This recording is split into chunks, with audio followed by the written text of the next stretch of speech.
Olá, estamos iniciando pela TV Suprem, braço de comunicação da União Planetária, mais uma entrevista do movimento 2022 O Brasil que Queremos, uma parceria da Universidade de Brasília, através do Núcleo de Estudos do Futuro, do Centro de Estudos Avançados da Universidade de Brasília, o CEAM, com a União Planetária.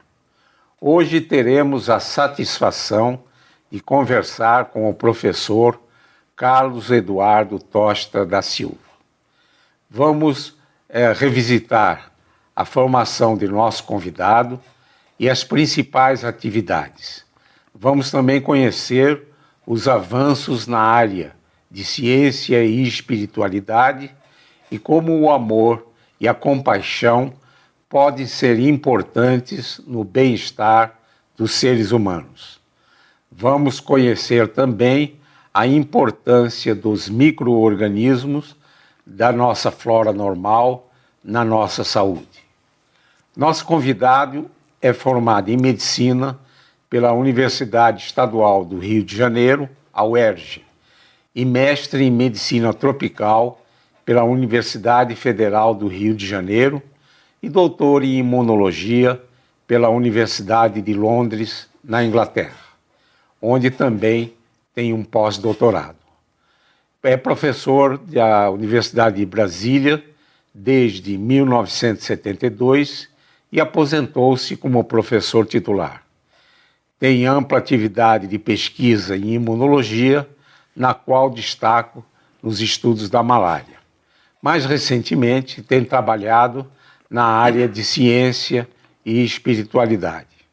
Publicou mais de 60 artigos em revistas científicas, 16 capítulos de livros e 2 livros.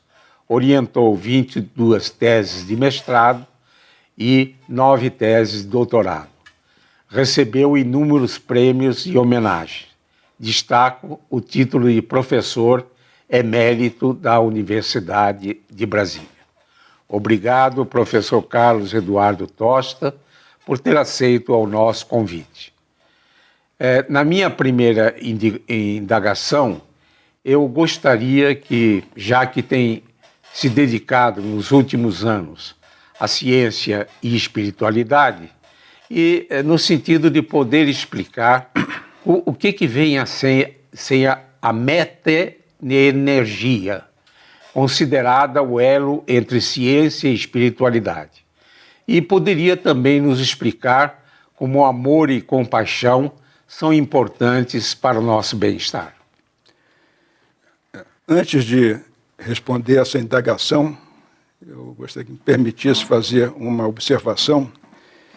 Eu acho que a maturidade de uma pessoa é a fase em que ela alcança o máximo de seu desenvolvimento intelectual, emocional, espiritual, e é quando nós terminamos a nossa construção. E nessa etapa da vida, nós podemos ter 3 categorias de pessoas. Tem aqueles que são os adormecidos, que passam a vida toda sem ter uma ideia do que veio fazer aqui. Tem os nostálgicos, que vivem o presente com olhar no passado.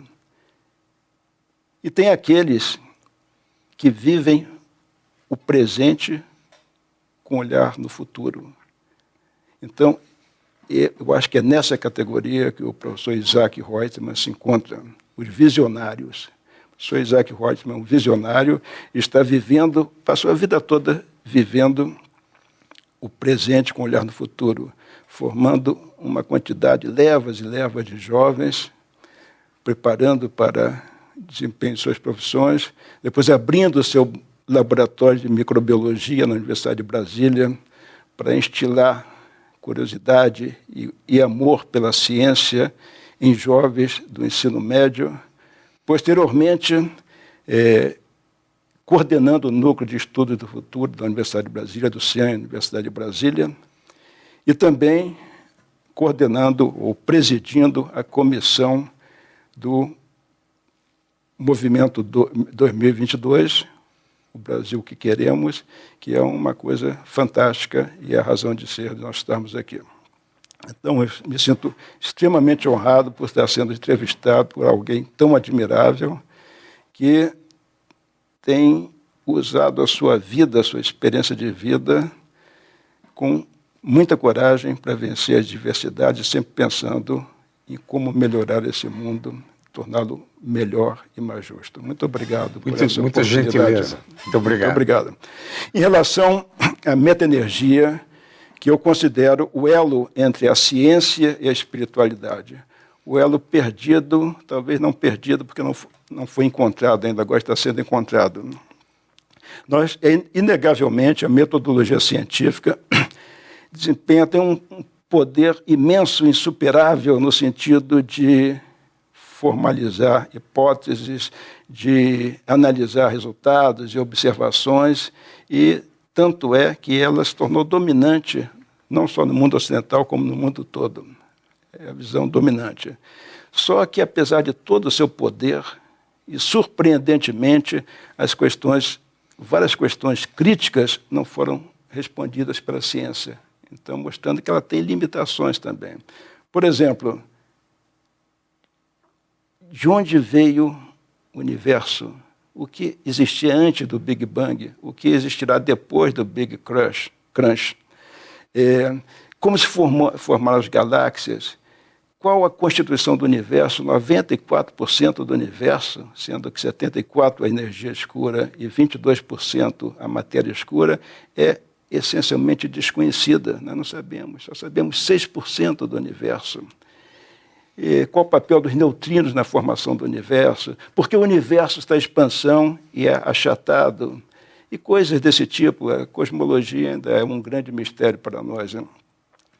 Nós não sabemos o que é vida, como surgiu a vida, nós não sabemos o que é consciência, não sabemos o que é mente, sabemos muito pouco. Então, qual é a razão dessa limitação da ciência? Porque ela é incapaz de responder a questões tão importantes quanto essa.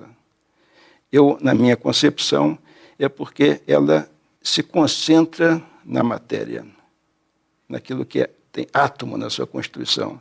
E somente em 4 forças que ela se interessa, ou energias, eletromagnética, a força gravitacional, a força nuclear fraca, que mantém os elétrons em torno do núcleo do átomo, e a forte, que mantém o núcleo do átomo, os nêutrons e prótons coesos. Somente isso. Então, o que não for átomo, o que não for matéria, a ciência não tem nada a ver. Então, essa ciência materialista, na minha opinião, é uma grande limitação dela, essa incapacidade de responder grandes questões. Então, a partir daí, nós cunhamos esse termo meta-energia, meta que vai além energia, obviamente energia. Então, são aquelas energias que não são as energias físicas reconhecidas como tal. Então, que tem características próprias que as energias físicas não têm. Então, por exemplo, são 4 características muito importantes da meta-energia. Em primeiro lugar, ela transcende a tempo e espaço. Em segundo lugar, ela não é bloqueável por coisa nenhuma. Em terceiro lugar, por não ser uma energia física, ela não é detectável pelos aparelhos físicos, pelos equipamentos físicos. E quarto, que é mais fantástico, mais excepcional, é que em algumas delas nós podemos colocar intencionalidade. Ou seja, nós podemos utilizar essa meta-energia para a cura. Então, isso é uma coisa fantástica. Nenhuma energia física nós podemos fazer isso. Eu vou voltar a falar nisso. Então, quais são? Essa meta-energia é uma família de componentes, como o prana, da medicina ayurvédica, da filosofia tradicional hindu, o ti, da medicina, da filosofia taoísta, da medicina tradicional chinesa, o que, da japonesa, e outras coisas, Arceus, de Paracelso, Vis Medicatrix, de Hipócrates, e assim por diante. Energia orgânica, de Wilhelm Reich, biocampo, dos pesquisadores estadunidenses, energia psicotrônica dos pesquisadores russos, e biometaenergia dos pesquisadores brasileiros. Então, tudo isso é uma coisa só. Então, é um dos aspectos mais nebulosos da cosmologia é o que preenche as enormes distâncias entre as galáxias. O universo é vazio, esses 94% do universo, o que é isso? Os hindus antigos, 1000 anos antes de Cristo, já tinha uma concepção que não era vazio e chamava a essa característica, esse componente, chamava de akasha. 500 anos antes de Cristo, os gregos passaram a chamar de éter. Na Idade Média,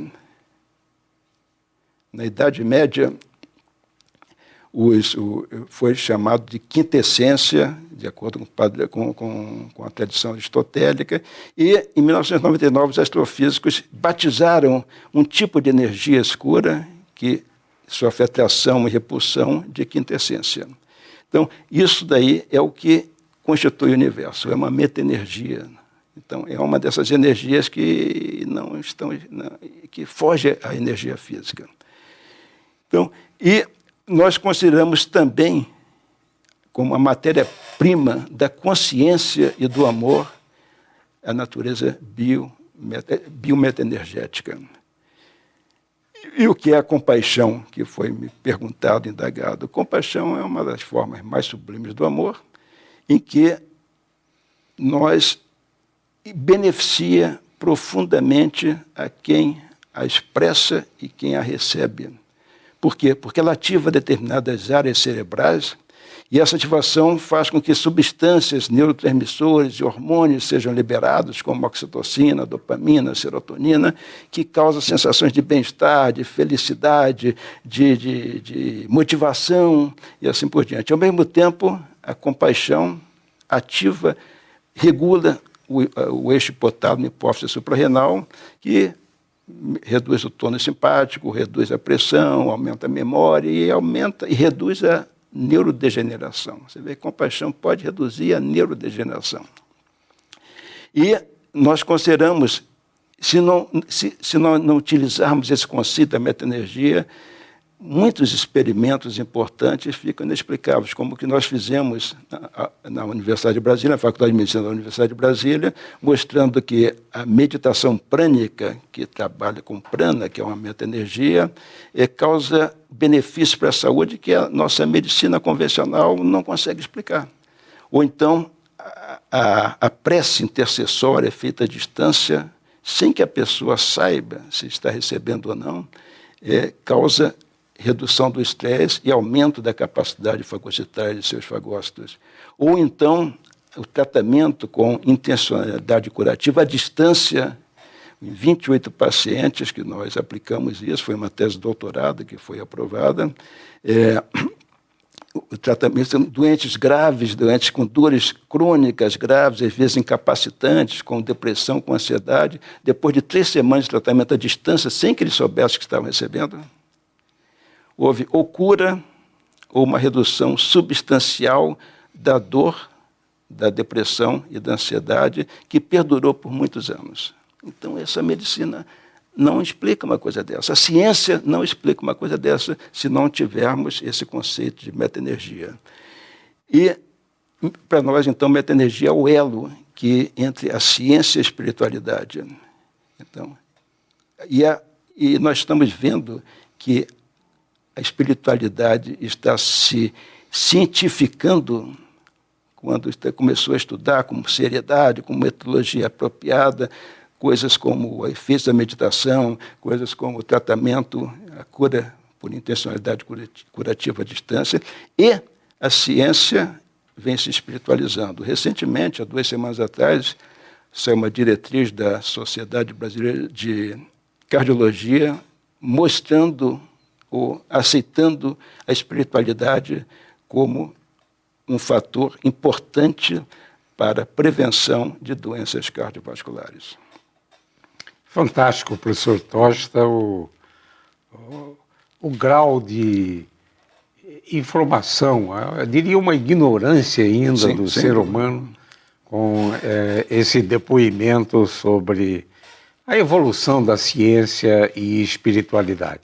Nós vamos fazer um ligeiro intervalo e vamos voltar já já com essa interessante conversa com o professor Carlos Eduardo Tosta.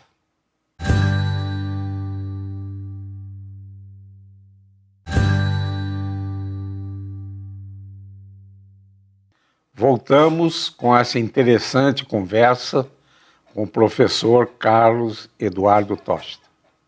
Professor Tosta, poderia ressaltar a importância da nossa microbiota na saúde física e mental?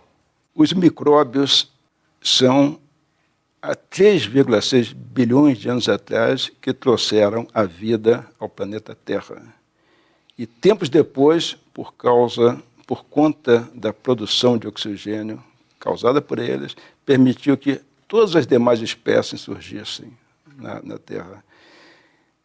Se um dia houver uma extinção total da vida na Terra, são eles que irão sobreviver e talvez recomeçar todo o ciclo que a Terra já passou. Então, os micróbios são os donos da vida, literalmente, não só da vida do planeta, como da vida de todos os seres vivos. Todos os seres vivos contêm micróbios, como também da nossa própria vida. Nós temos em nosso corpo 39 trilhões de micróbios, incluindo bactérias, fungos e vírus. Aliás, só bactérias, só sem os vírus, que os vírus são muito mais do que isso. E para 35 trilhões de células. Ou seja, nós somos mais micróbios do que seres humanos. E se nós formos ver o genoma, a coisa é mais ainda espetacular. Nós temos cerca de 22 mil genes, a nossa microbiota tem 3,3 milhões de genes. Esse contato prolongado do ser humano com sua microbiota permitiu que houvesse uma coevolução. E nessa coevolução, muito das nossas funções orgânicas passaram a ser desempenhadas pelo genoma da microbiota. Então, tem coisas que a microbiota é essencial. Por exemplo, na digestão de alimentos.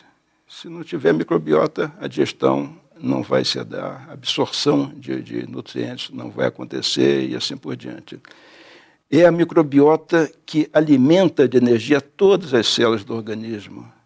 Ela controla o metabolismo de colesterol e triglicerídeos. Ela controla o desenvolvimento dos órgãos, inclusive do cérebro. A organogênese está controlada. Ela que mantém ativo e regulado o sistema imunitário. Ela que desempenha um papel essencial nas nossas emoções e comportamento. Hoje nós sabemos que a microbiota intestinal produz muitos neurotransmissores. Por exemplo, serotonina é produzida, 80% da serotonina do organismo é produzida não no cérebro, mas pela microbiota. Acetilcolina, dopamina, noradrenalina são todos produtos também da microbiota. Então, com isso, ela tem uma importância muito grande sobre o humor, sobre o comportamento das pessoas. Por exemplo, nós sabemos hoje que se houver uma desregulação dessa microbiota, que nós chamamos de disbiose, isso facilita a incidência de doenças psíquicas, ansiedade, depressão, esquizofrenia, autismo, síndrome de hiperatividade e déficit de atenção, e assim por diante. Então, tem uma quantidade imensa, fora outras doenças, como doenças autoimunes, alergias, osteoartrites, Alzheimer, Parkinson. Então, é uma infinidade. Então, a saúde, a nossa saúde depende essencialmente da saúde da nossa microbiota. Se nós alimentarmos bem a nossa microbiota, ela nós teremos saúde. Se alimentarmos mal, nós teremos... Mas não é só questão de alimentar, tem muitas coisas que causam esse desequilíbrio, a ansiedade, o sedentarismo, poluentes ambientais, alimentação inadequada e assim por diante. Mas é importante que tem algumas novidades surgindo em relação da microbiota que eram insuspeitadas. Hoje nós sabemos que a atração sexual e a escolha de parceiros dependem da microbiota. Como assim? Porque a microbiota da pele, principalmente corinibactério, e da cavidade oral, elas metabolizam hormônios sexuais, progesterona nas mulheres e androgênios no homem, a partir da puberdade, que aumenta essa produção, e isso causa a metabolização desses hormônios pela microbiota, gera a formação de feromônios. Devia ser feromônios, mas é feromônios, que houve um erro na criação do termo. Esses feromônios são captados por um órgão especial da nossa cavidade nasal, chamado órgão vômero-nasal, que tem inervação própria que leva diretamente para o sistema límbico, onde as emoções são formadas no cérebro, que, por sua vez, influencia a produção de neurotransmissores, de hormônios, que vão mudar o comportamento e que vão redundar em duas coisas, ou atração ou repulsão. Então, o que faz com que nós nos sintamos atraídos por uma pessoa ou sintamos repulsa àquela pessoa, em grande parte depende dessa microbiota e da metabolização de hormônios e produção de feromônios. Então, isso daí tem um aspecto interessantíssimo. Por que a pessoa beija? Porque os feromônios são produzidos aqui na cavidade oral. Então, são coisas... As zonas erógenas, por exemplo, a pubiana e axilar, tem grande quantidade de feromônios e tem pelo para reter esses feromônios aí por mais tempo e manter o calor suficiente para que as bactérias possam crescer. Então, são coisas muito interessantes. E hoje nós sabemos que nós temos assinaturas, ou seja, características individuais próprias. A assinatura química nada mais é do que o repertório feromonal que nós produzimos. Cada um tem o seu, não tem dois iguais. Essa assinatura química, então, depende dos feromônios, e os feromônios dependem da microbiota, nossa assinatura microbiótica, característica de cada pessoa. Atualmente está sendo usado, descobriu-se que cada vez que nós respiramos, nós eliminamos 1 milhão de micróbios e que ficam em nosso entorno, formando uma carapaça em torno de nós. E é tão característica de cada pessoa que atualmente a medicina forense está usando isso para identificar pessoas que perpetraram crimes e que deixaram aquela microbiota naquele local durante algum tempo. Então, é tão específico que serve como uma arma ou como uma comprovação da presença de uma pessoa lá. Então, nossa assinatura microbiótica. O microbioma, a microbiota, por sua vez, depende do sistema imunitário. Porque o sistema imunitário ou expulsa o micróbio ou aceita. Então, e como ele nossa assinatura imunitária, e como o sistema imunitário é restrito geneticamente, então, vê a nossa assinatura genética. Então, aí dá para entender por que essa atração ou repulsão por pessoas dependem da característica individual. A microbiota é tão característica que 2 gêmeos univitelinos têm microbiota diferentes. Tem microbiota, porque os hábitos são diferentes, a alimentação é diferente, assim por diante. Então, não existe 2 pessoas com a mesma microbiota. E, com a consequência dessa característica da microbiota de induzir a atração de pessoas. Uma vez a microbiota produz os feromônios então causam atração.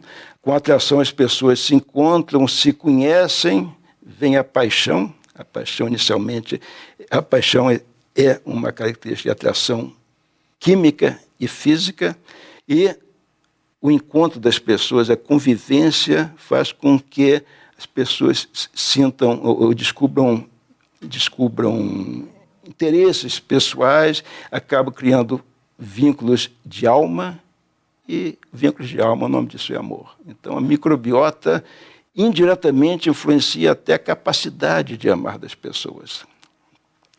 Então, são as coisas novas em relação à microbiota. A microbiota é a nossa vida. Comanda a nossa vida como comanda a vida, os micróbios comandam a vida de todo o planeta Terra. Professor Tosta, eu sou microbiologista. Eu sei disso. E o que eu aprendi nesses últimos minutos, né, é fantástico, né? Fantástico como é que os conceitos evoluem no sentido da gente entender a nós mesmos e entender a nossa missão, né, e justificar nossa existência no universo. Professor Tosta, o movimento 2022, o Brasil que queremos, ele pretende envolver os jovens na construção de caminhos para um Brasil melhor e mais justo. Nesse final de programa, poderia enviar uma mensagem aos jovens que nos assistem? Sim, pode parecer uma missão impossível no momento em que nós vivemos, no momento histórico que o Brasil vive, um dos momentos mais tristes da nossa história, em que o que nós temos de mais importante, a nossa cultura, a educação, o ambiente, o meio ambiente, estão sendo destruídos, literalmente destruídos. Então, dar uma mensagem de otimismo na situação dessa é muito difícil. Pode até soar como uma certa hipocrisia. Sejam felizes, não sei o quê, vamos ver, vamos tocar para frente.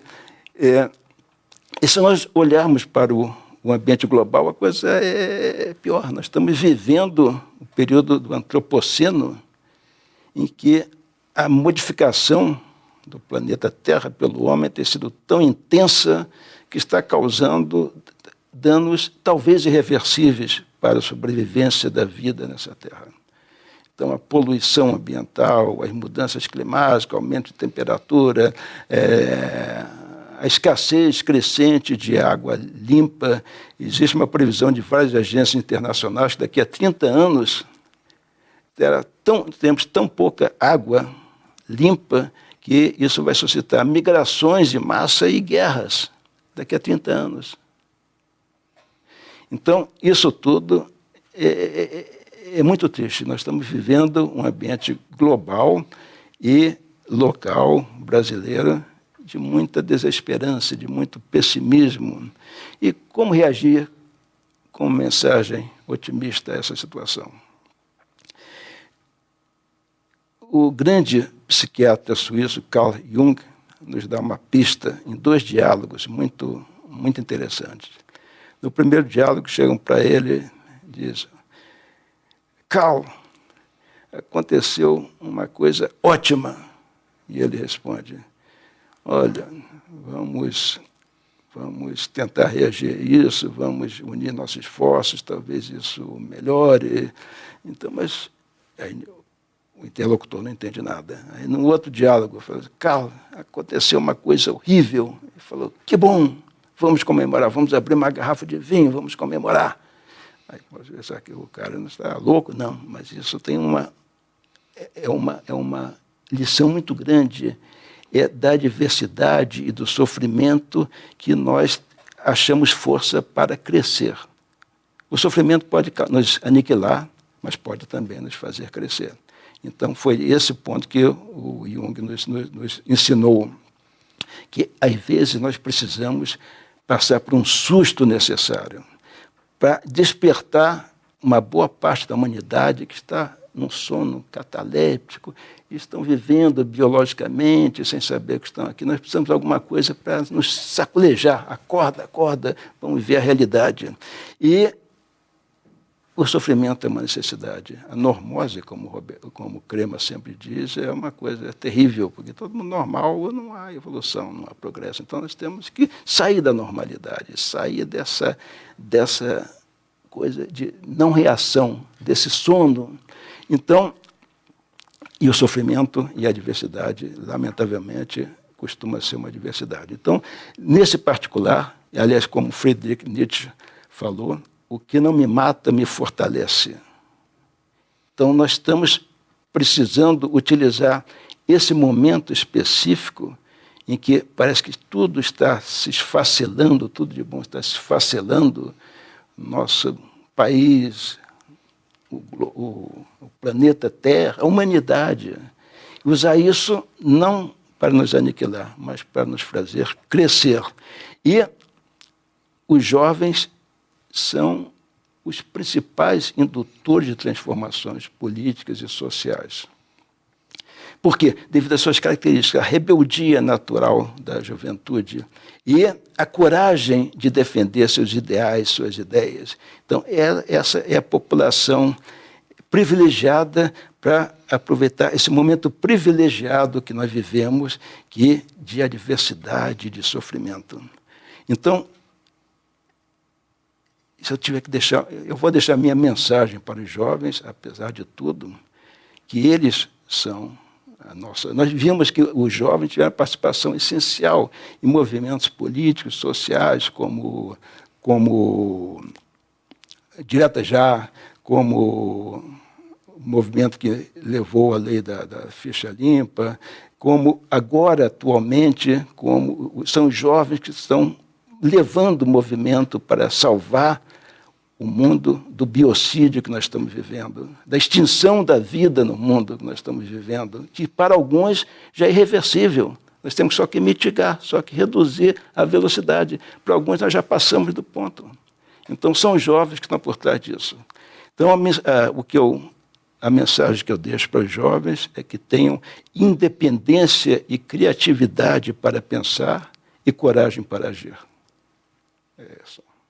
Bela mensagem, professor Tosta, e uma prova real do que falou é esse recente movimento liderado pela adolescente sueca Greta Thunberg, né, que está levando uma mensagem dos jovens de todo o mundo, né, com manifestações, para salvar o planeta e, consequentemente, salvar a vida no planeta.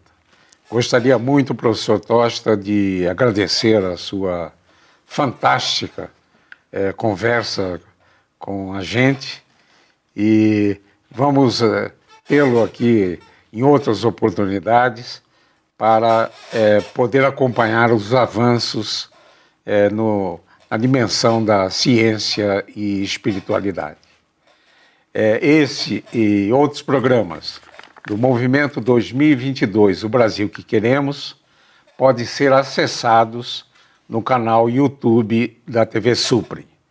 Gostaria de agradecer a sua preciosa atenção e voltaremos a nos encontrar em uma próxima oportunidade. Até lá!